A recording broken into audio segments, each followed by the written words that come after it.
మనము ఇప్పుడు ఈ వీడియోలో కొన్ని హెల్త్ టిప్స్, కొన్ని బ్యూటీ టిప్స్ కూడా తెలుసుకోబోతున్నాం. కాబట్టి వీడియో చివరి వరకు చూడడం వల్ల మీకు అన్ని విషయాలు తెలుస్తాయి.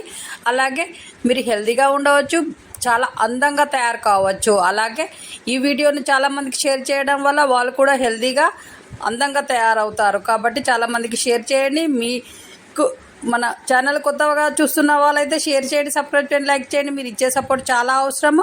అలాగే మా ఛానల్ ఫాలో కావడం వల్ల మీరు హెల్తీగా, హ్యాపీగా, స్ట్రాంగ్గా ఉంటారు. కాబట్టి అందంగా కూడా తయారవుతారు. కాబట్టి ఛానల్ ఫాలో కండి. ఇప్పుడు వీడియోలోకి వెళ్తే, రోజు మనం స్నానం చేసి మన శరీరాన్ని శుభ్రంగా ఉంచుకుంటాము, ఎంతో అందంగా తయారవుతూ ఉంటాము. కానీ లోపల ఉన్న డస్ట్ను తీసేసేది ఎవరు? వాటిని మనం లోపల ఉన్న ఆర్గన్స్ శుభ్రంగా ఉంచుకోవాలనంటే మనం ఏం తినాలి అని అంటే, మీరు మీ మూత్రపిండాలు శుభ్రంగా ఉంచుకోవాలి అని అంటే డైలీ పుచ్చకాయ తినడం వల్ల మీ మూత్రపిండాలు శుభ్రంగా ఉంటాయి. అలా మీ కాలేయాన్ని శుభ్రంగా ఉంచుకోవాలి అని అంటే మీరు వారంలో 2-3 సార్లు చెరుకు రసం తాగాలి. ఇలా తాగడం వల్ల మీ కాలేయాన్ని శుభ్రంగా ఉంచుకోవచ్చు. చాలా చాలా హెల్తీగా తయారవుతుంది మీ కాలేయం. కాబట్టి చెరుకు రసం తాగండి వారంలో 2-3. మీ ప్రేగులను మీరు శుభ్రం చేసుకోవాలనుకుంటున్నారా? ఎలా శుభ్రపడతాయని అనుకుంటున్నారా? అయితే మీరు రోజు మార్నింగ్ పూట తినకపోయినా కూడా పర్వాలేదు, కానీ మధ్యాహ్నం పూట కంపల్సరిగా పెరుగు తినడానికి ట్రై చేయండి. రాత్రిపూట కంపల్సరిగా పెరుగు తినకూడదు, చల్ల తాగాలి. కాబట్టి మధ్యాహ్నం పూట పెరుగు ఎక్కువగా తినడం వల్ల మీ ప్రేగులు అనేటివి శుభ్రపడతాయి. ఎలా అంటే మనం సబ్బు పెట్టి బట్టలు ఉతుకుతాం కదా, ఎంత నీట్గా ఉతుకుతామో అలా శుభ్రం చేస్తుంది ఈ పెరుగు అనేది పేగులను. కాబట్టి పెరుగును కంపల్సరిగా మధ్యాహ్నం పూట తీసుకోవడానికి ట్రై చేయండి. ఒక పెద్ద కప్పటి తీసుకుంటే చాలు. ఈ ఊపిరితిత్తులు శుభ్రం చేయాలనుకుంటున్నారా? ఎలా శుభ్రపడతాయని అనుకుంటున్నారా? అయితే మార్నింగ్ పూట మీకు వచ్చే చల్లటి గాలి పీల్చడం వల్ల మీ ఊపిరితిత్తులు శుభ్రపడతాయి. కాబట్టి మార్నింగ్ పూట మీరు వాకింగ్ వెళ్ళడము, లేదంటే చిన్నగా బయట వాకింగ్ చేయడం వల్ల మీకు వచ్చే గాలి మీరు పీల్చడం వల్ల మీకు మంచి ఊపిరితిత్తులను శుభ్రం చేసిన వాళ్ళు అవుతారు. కాబట్టి మార్నింగ్ పూట వచ్చే గాలిని పీల్వండి, మీ ఊపిరితిత్తులను శుభ్రపరచుకోండి.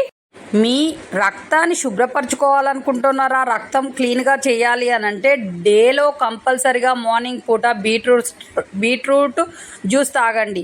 ఈ బీట్రూట్ జ్యూస్ తాగడం వల్ల రక్తం వృద్ధి చెందుతుంది, అలాగే రక్తం శుభ్రపడుతుంది. కాబట్టి రోజు బీట్రూట్ రసం తాగడం చాలా చాలా మంచిది మీ రక్తాన్ని శుద్ధి చేయడానికి. చూసారు కదా, మన బాడీని మనం శుభ్రం చేస్తాం, కానీ బాడీలో ఉన్న పార్ట్స్ శుభ్రం కావాలనంటే ఎలాంటివి మనం తినడం వల్ల శుభ్రం అవుతాయి అని తెలుసుకున్నాం కదా. ఇలా చేయండి, చాలా చాలా హెల్తీగా ఉంటారు. మీ మైండ్ కూడా చాలా చాలా హెల్తీగా తయారవుతుంది ఇలా తినడం వల్ల. అలాగే మీరు ఈ వెంట్రుకలు ఊడిపోతున్నాయా, వెంట్రుకలు పొడవుగా కావాలి, పెద్ద జడ కావాలి, అలాగే మా హెయిర్ బాగా ఉండాలి, మాకు మంచి క్రాఫ్ కావాలనుకుంటున్నారా మగవాళ్ళైనా? అయితే ఈ విధంగా చేయండి. ఇలా చేయడం వల్ల మీకు మంచి జుట్టు పెరుగుతుంది, ఒత్తుగా తయారవుతుంది. ఎలా?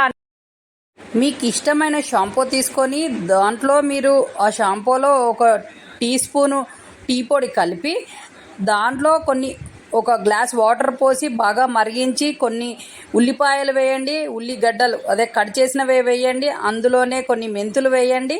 అలాగే ఒక షాంపూ తీసుకొని దాంట్లో ఒక టీ స్పూను టీ పొడి కలిపి కొన్ని ఉల్లిపాయలు, కొన్ని మెంతులు, కొన్ని బియ్యం గింజలు కలిపి ఒక 2 గ్లాసుల వాటర్ పోసి బాగా మరిగించి వడకట్టిన తర్వాత తలకు అప్లై చేసి 1 గంట తర్వాత తలస్నానం చేయడం వల్ల మీ వెంట్రుకలు నిగనిగలాడే నల్లగా ఉంటాయి, ఒత్తుగా పెరుగుతాయి, అసలు జుట్టు ఊడిపోయే సమస్య లేకుండా పోతుంది. ఇలా 2-3 సార్లు అప్లై చేయడం వల్లనే మీ జుట్టు ఒత్తుగా నల్లగా ఉంటుంది, అలాగే వెంట్రుకలు ఊడే సమస్య కూడా తగ్గుతుంది. కాబట్టి ఈ విధంగా చేయండి, మీ వెంట్రుకల్ని అందంగా తయారు చేసుకోండి, మీరు అందంగా కండి. అలాగే ఒక్క ఉసిరికాయ తినడం వల్ల సర్వరోగాలు పోతాయని అంటే మీరు ఆశ్చర్యపోతున్నారా? అయితే ఈ వీడియోకి ముందు జస్ట్ ఒక వీడియో చూడండి, మీకు అన్ని విషయాలు తెలిసి మీ రోగాలన్నీ పోయి మీరు చాలా హెల్తీగా అవుతారు. అలాగే మంచి నెక్స్ట్ వీడియో మీ ముందుకు రాబోతుంది. కాబట్టి మళ్ళీ ఈ ఛానల్ ఫాలో కండి. మీ ముందుకు మంచి యోగాసనాలతో, మంచి హెల్త్ టిప్తో మీ ముందుకు వస్తాము. అంతవరకు సెలవు. మీ చేతిలోనే మీ ఆరోగ్యం ఉంది. నా సబ్స్క్రైబర్లు పూర్తి ఆరోగ్యవంతులు. జై హింద్.